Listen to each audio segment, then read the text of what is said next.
तो स्वागत है मेरे दोस्तों। कुछ साल पहले की बात है। कहानी शुरू होती है जब टूर्नामेंट ऑफ पावर खत्म हो चुका था। गोकू अपने एक्सट्रीम लेवल को अचीव कर चुका था और वेजिटा भी।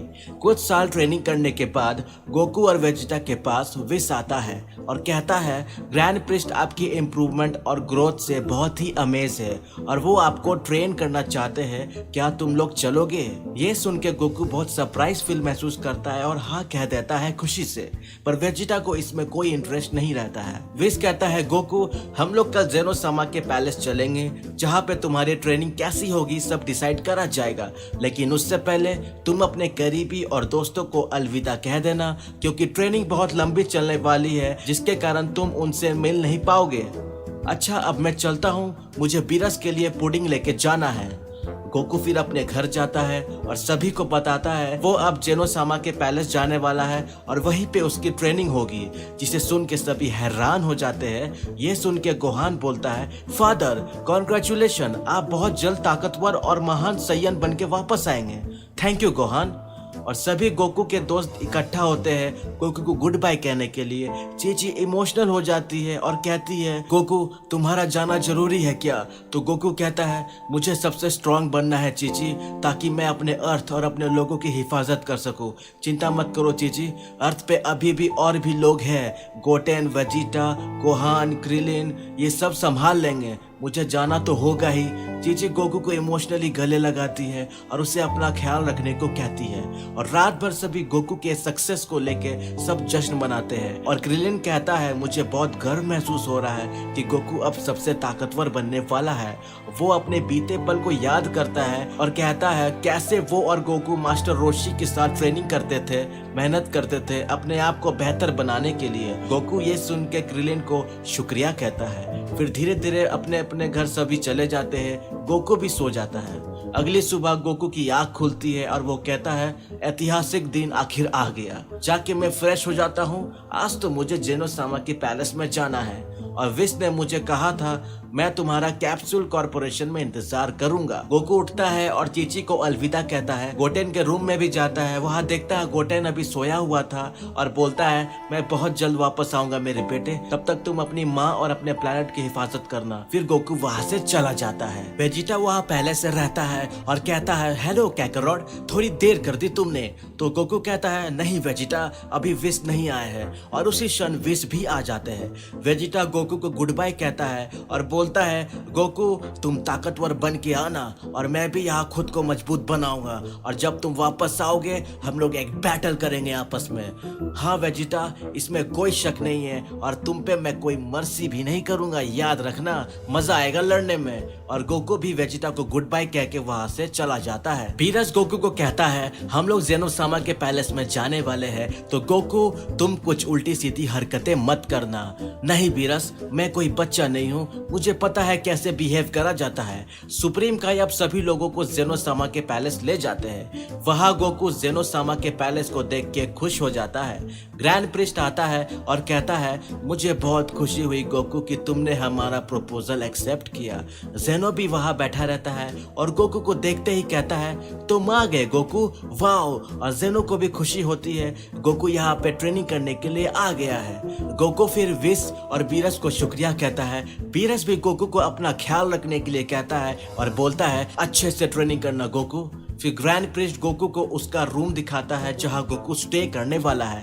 गोकू ग्रैंड प्रिस्ट और जेनो को फॉलो करते हुए जाता है। फिर जेनो गोकू को कहता है गोकू क्या तुम मेरे साथ खेलोगे? यहाँ कोई नहीं है मेरे साथ खेलने के लिए, मुझे बहुत अकेला महसूस होता है क्योंकि मेरे फ्रेंड सब दूसरे डायमेंशन में है।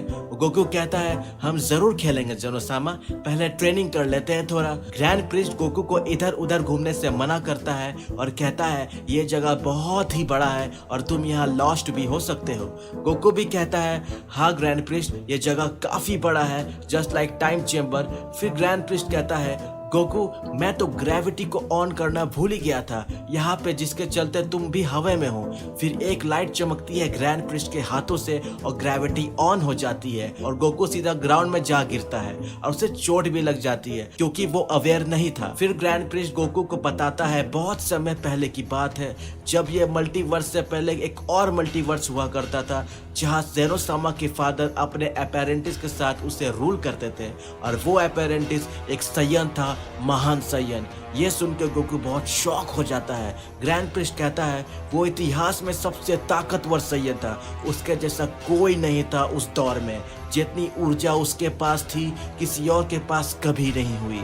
ये सुन के गोकू मोटिवेट होता है और धीरे धीरे खुद को खड़ा करता है। ग्रैंड प्रिस्ट बोलता है सैयन तो ऐसे ही होते हैं, वो जल्दी हार नहीं मानते और कहते हैं गोकू, मैं तुम्हें एक बात बताना भूल ही गया, यहाँ पे एक दिन मतलब 100 साल होते हैं। गोकू ये सुन के थोड़ा अमेज होता है। गोकू, यहाँ के रूम बहुत ही बड़े होते हैं, अर्थ के जैसा नहीं छोटे छोटे, सो तुम्हें ये सब की आदत डालनी होगी, खासकर यहाँ के ग्रेविटी से। और यही तुम्हारा ट्रेनिंग का पहला पार्ट शुरू होता है। ग्रैंड प्रिस्ट चला जाता है ये सब बोल के और बोलता है वैसे भी 100 साल बीत चुके हैं। गोकू कहता है कोई बात नहीं ग्रैंड प्रिस्ट। ज़ेनोसामा वहां से नहीं जाता है और कहता है मैं भी यही रहूंगा ग्रैंड प्रिस्ट, गोकू के साथ मुझे नहीं जाना है। तो ग्रैंड प्रिस्ट बोलता है जैसी आपकी इच्छा ज़ेनोसामा, और वो टर्न होता है और चेहरे पे एक ईवल स्माइल नजर आती है और अपने मन में कहता है अब वो घड़ी आ चुकी है, अब मैं इस ब्रह्मांड को रूल करूंगा। और फिर ग्रैंड प्रिस्ट टाइम चेम्बर से बाहर आ जाता है और कहता है सबसे पहले मैं इस टाइम चेम्बर को तबाह करूंगा। फिर ग्रैंड प्रिस्ट एक एनर्जी बॉल क्रिएट करता है।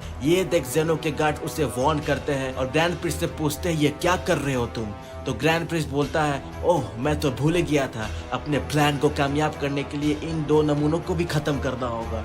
और वहाँ गोकू टाइम चेम्बर में मेडिटेट कर रहा होता है, जिसे ज़ेनो देख के पूछता है ये तुम क्यों कर रहे हो गोकू। तो गोकू बताता है कि ट्रेनिंग से पहले मुझे अपने माइंड को काम रखना है, शांत रखना है, ताकि मैं अपने ट्रेनिंग पे फुल कंसंट्रेशन कर सकूं। वहाँ ग्रैंड प्रिस्ट तब तक टाइम चेम्बर को तबाह कर चुका होता है और लिस्ट बनाता है उसे किस किस प्लेनेट पे जाना है। और वो सबसे पहले बीरस के प्लेनेट पे जाता है जहाँ वेजिटा आराम कर रहा होता है और बीरस के लेक्चर को सुन रहा होता है। ग्रैंड प्रिस्ट एमर्ज होता है वहाँ पे अचानक से। बीरस ग्रैंड प्रिस्ट को देख के अमेज होते हैं और कहते हैं गुड आफ्टरनून ग्रैंड प्रिस्ट, आप अचानक यहाँ पे, मैं आपकी क्या मदद कर सकता हूँ। ग्रैंड प्रिस्ट बोलता है विश कहाँ है। तो बीरस कहता है विश तो यहाँ नहीं है, वो कुछ खाने को कहीं गया हुआ है। तभी विश भी आ जाता है और कहता है हेलो। ग्रैंड प्रिस्ट कहता है सिर्फ हेलो, तुम्हारा फादर हूँ मैं, अपने पिता से कोई ऐसे बदतमीजी से बात करता है। विश को कुछ अनहोनी होने की महसूस होती है और वो पूछता है आप किस कारण से यहाँ आए हो। तो ग्रैंड प्रिस्ट कहता है अब से मैं इस मल्टीवर्स का मालिक हूँ और मैं इस मल्टीवर्स को रूल करूँगा। विश कहता है ये आप क्या बोल रहे हैं और ज़ेनोसामा कहाँ है। ग्रैंड प्रिस्ट कहता है ज़ेनोसामा तो मर गया। बीरस, वेजिटा, विश ये सुन के हैरान हो जाते हैं और पूछते हैं ये आप क्या कह रहे हो, द ग्रेट ज़ेनोसामा नहीं रहे, ये कैसे हो सकता है। ग्रैंड प्रिस्ट कहता है हाँ तुम सही सुन रहे हो, और भी बहुत कुछ हुआ है, मैं तुमसे यही पूछ रहा हूँ विश, क्या तुम मेरे साथ चलोगे, मेरा साथ दोगे। हम लोग एक साथ मिलके इस मल्टीवर्स पर राज करेंगे, सारे ब्रह्मांड पर रूल करेंगे, हमारा ही शासन रहेगा हर जगह। विश ये सुन के मना कर देता है और ग्रैंड प्रिस्ट कहता है ओह कितनी दुख की बात है, ये खास मौका तुमने ठुकरा दिया, अब मुझे तुम्हें भी खत्म करना होगा विश। ये बातें वेजिटा और बीरस सुन के डर जाते हैं और घबरा भी जाते हैं। विश फिर अपने फाइटिंग मोड में आ जाता है और ग्रैंड प्रिस्ट भी अपनी ग्रेट पावर एक्टिवेट करता है। ग्रैंड प्रिस्ट की पावर को देख बीरस, वेजिटा अचंभित हो जाते हैं। विश कहता है मैं कभी भी अन्याय और गलत का साथ नहीं दूंगा, चाहे वो मेरे पिता ही क्यों ना हो। तब तक वहाँ टाइम चेम्बर में गोकू को भी पता चल जाता है कि गोकू और ज़ेनोसामा टाइम चेम्बर में लॉक हो चुके हैं क्योंकि बाहर से ग्रैंड प्रिस्ट ने टाइम चेम्बर का गेट को डिस्ट्रॉय कर दिया है। गोकू कहता है मुझे विश्वास नहीं होता ये सब काम ग्रैंड प्रिस्ट ने किया, इतने घिनौनी हरकत। ज़ेनोसामा भी कहता है मैं भी शौक हूँ, ग्रैंड प्रिस्ट ने ऐसा क्यों किया। ज़ेनो को रियलाइज होता है ये सब ग्रैंड प्रिस्ट की ही चाल थी, वो शुरू से सब कुछ प्लान किया हुआ था, कैसे वो गोकू को लेके आएगा और हम दोनों को यहाँ बंद कर देगा, और अब उसे रोकने वाला कोई नहीं है जो उसकी बराबरी कर सके, उसे रोक पाए। गोकू तुम समझ रहे हो मेरी बात। हाँ ज़ेनोसामा ये बहुत ही सीरियस बात है, गोकू तुम इमेजिन भी नहीं कर सकते ग्रैंड प्रिस्ट अपनी ताकत से क्या कुछ कर देगा मल्टीवर्स में। जेनोसामा हमें यहाँ से निकलना होगा किसी भी तरह ताकि हम ग्रैंड प्रिस्ट को रोक पाए। और वहाँ विस और ग्रैंड प्रिस्ट में लड़ाई शुरू हो जाती है। वेजिटा ये देख के बीरस से पूछता है हमें कुछ करना चाहिए लॉर्ड बीरस। बीरस कहता है हम लोग कुछ नहीं कर सकते वेजिटा, अब हमारे हाथ में कुछ नहीं रहा। लेकिन वेजिटा कहता है क्या हम ऐसे ही तमाशा देखते रहे, हम कुछ नहीं कर सकते, क्या हम ऐसे ही खड़े रहे? मुझे अपने मास्टर की हेल्प करनी होगी, मुझे कुछ करना होगा। वीरस उसे कोई भी एक्शन लेने से मना करता है। वेजिटा कहता है वीरस आप क्या कह रहे हैं, क्या मैं विस को मरने के लिए छोड़ दूं वहाँ अकेले? वो अकेला ही ग्रैंड प्रिस्ट से लड़ते रहेगा तो क्या होगा, वो मर ही जाएगा। तब तक विस लड़ते लड़ते ग्रैंड प्रिस्ट से नीचे आ गिरता है और कहता है हम लोग ग्रैंड प्रिस्ट का मुकाबला नहीं कर पाएंगे, वो ताकत का बस 10% ही यूज कर रहा है और मेरा ये हाल है। लॉर्ड बीरस आप एक काम करिए, जेनोसामा के पैलेस में एक रूम है जिसके दरवाजे से डिवाइन टेम्पल जाने का रास्ता है, वहीं पे जहाँ पे मैंने खुद को ट्रेन किया था। आप वहाँ वेजिटा को लेके जाइए और उसे स्ट्रॉन्ग बनाइए। सैयन चाहे तो अपने डिटर्मिनेशन से एंजल को भी पीछे छोड़ देंगे और वेजिटा में वो बात है। वेजिटा को स्ट्रॉन्ग बनाइए। तब तक ग्रैंड प्रिस्ट एक बड़ा सा एनर्जी बॉल क्रिएट करता है प्लैनेट इरेज करने के लिए। विस फौरन एक बैरियर खोलता है ताकि वीरस और वेजिटा वहां से निकल पाए। लॉर्ड बीरस कहता है विस मैं तुम्हें यहाँ अकेला छोड़ के नहीं जा सकता।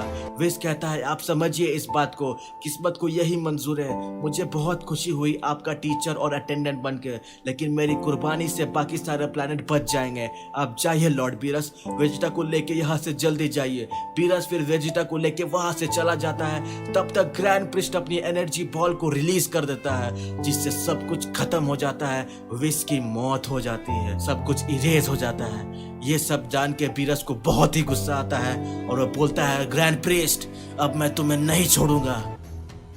अब क्या होगा, क्या गोकू और जेनोसामा टाइम चैम्बर से बाहर आ पाएंगे? क्या बीरस वेजिटा को स्ट्रॉन्ग बना पाएगा? क्या ग्रैंड प्रिस्ट सबको तबाह कर देगा, सभी पे राज करने लगेगा? क्या होने वाला है ये सब अगर जानना है तो नेक्स्ट पार्ट का इंतजार करें। मिलते हैं नेक्स्ट वीडियो में, तब तक लाइक शेयर और सब्सक्राइब करना ना भूलें।